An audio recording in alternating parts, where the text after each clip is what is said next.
വേളാങ്കണ്ണി പോകാനുള്ള തയ്യാറെടുപ്പിലാണ് കേട്ടോ. അപ്പോൾ തലേ ദിവസത്തെ രാത്രിത്തെ ചോറ് തീറ്റ എല്ലാം കഴിഞ്ഞപ്പോഴത്തേക്ക് ഞാൻ പാത്രങ്ങളൊക്കെ അങ്ങോട്ട് തേച്ച് കഴുകി മൊത്തത്തിലൊന്ന് ക്ലീൻ ചെയ്തിട്ട് കേട്ടോ. അപ്പോൾ നമ്മൾ പോകുമ്പോഴത്തേക്കും രാവിലത്തെ ഫുഡും ഉച്ചക്കത്തത് നമ്മൾ കയ്യിൽ കരുതണം. അപ്പോൾ ഞാൻ കരുതി രാത്രി എല്ലാം ഒന്ന് അടുപ്പിച്ച് വെച്ചിട്ടുണ്ടെങ്കിൽ രാവിലെ ആകുമ്പോഴത്തേക്കും പെട്ടെന്ന് തന്നെ ആക്കിയെടുക്കാമല്ലോ ഒന്ന്. അപ്പോൾ ആദ്യം തന്നെ കഞ്ഞി ഒന്ന് തിളപ്പിച്ചിറക്കി ഞാൻ തെർമൽ കുക്കറിൽ വെച്ചിട്ടുണ്ട്. അപ്പോൾ രാവിലെ ആകുമ്പോഴത്തേക്കും ഒന്നുകൂടെ ഒന്ന് തിളപ്പിച്ചെടുത്താൽ മതിയല്ല, അപ്പോഴത്തേക്കും ചോറും വെന്തിരിക്കും.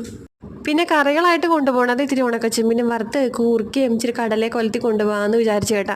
ചിക്കനും ബീഫും ഇറച്ചിയും ഒന്നും കൊണ്ടുപോകണില്ല, കാരണം എല്ലാവരും ഛർദിലുകാരാണ്.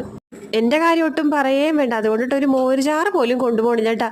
വെറുതെ ഉണക്കച്ചോറാണ് ഞങ്ങൾ വാരി കഴിക്കാൻ വേണ്ടി പോണത്. കൂർക്കയൊക്കെ തൊലി കളഞ്ഞ് ചീവി കഴുകി അരിഞ്ഞൊന്ന് വേവിച്ചെടുക്കുന്നുണ്ട് കേട്ടാ. രാവിലെ കൂർക്കയൊക്കെ ഒരുക്കാന്നുണ്ടെങ്കിലുള്ള സമയം മുഴുവനും പോകും. അപ്പോൾ ഞങ്ങൾക്ക് ഇഷ്ടപ്പെട്ട ഒന്ന് രണ്ട് കറികളൊക്കെയാണ് ഈ ചോറിൻ്റെ കൂട്ടത്തിൽ കൊണ്ടുപോകണത്. പിന്നെ അതുപോലെ തന്നെ രാവിലത്തേക്ക് കഴിക്കാൻ വേണ്ടിയിട്ട് ബ്രെഡ് വാങ്ങിയിട്ടുണ്ട്, പിന്നെ ജാമും ഉണ്ട്, പിന്നെ ഏത്തപ്പഴം ഉണ്ട്. അപ്പോൾ അതൊന്ന് പുഴുങ്ങി കൊണ്ടുപോകാമെന്ന് കരുതി. പിന്നെ ഇഡലി ദോശ അങ്ങനെയുള്ള സംഭവങ്ങളൊന്നും കൊണ്ടുപോകണില്ല, കാരണം ഉഴുന്നൊക്കെ ആയതുകൊണ്ടിട്ടേ കഴിച്ചു കഴിഞ്ഞാൽ പെട്ടെന്ന് ഇനി ഛർദ്ദിച്ചാലോ എന്ന് കരുതിയിട്ട്. അങ്ങനെ ചോറ് കെട്ടാനുള്ള പരിപാടി എല്ലാം ഞാൻ അടുപ്പിച്ച് വെച്ചിട്ടുണ്ട്. എന്നിട്ട് നേരെ പെട്ടി പാക്കിങ്ങിന് വേണ്ടി കയറി കേട്ടാ. അങ്ങനെ തുണികളെല്ലാം മടക്കി ഇതേ പെട്ടിക്കകത്തോട്ടും ബാഗിലും ഒക്കെ ആക്കുന്നുണ്ട്. അപ്പോൾ ആ ബാഗ് എനിക്ക് അന്ന് ഗിഫ്റ്റ് കിട്ടിയ കൂട്ടത്തിലുള്ളതാണ് കേട്ടോ. ഒരുപാട് സാധനങ്ങൾ അതിൽ കൊള്ളും. അങ്ങനെ എല്ലാം ഒതുക്കി പാകത്ത് വെച്ചിട്ടുണ്ട്. അപ്പോൾ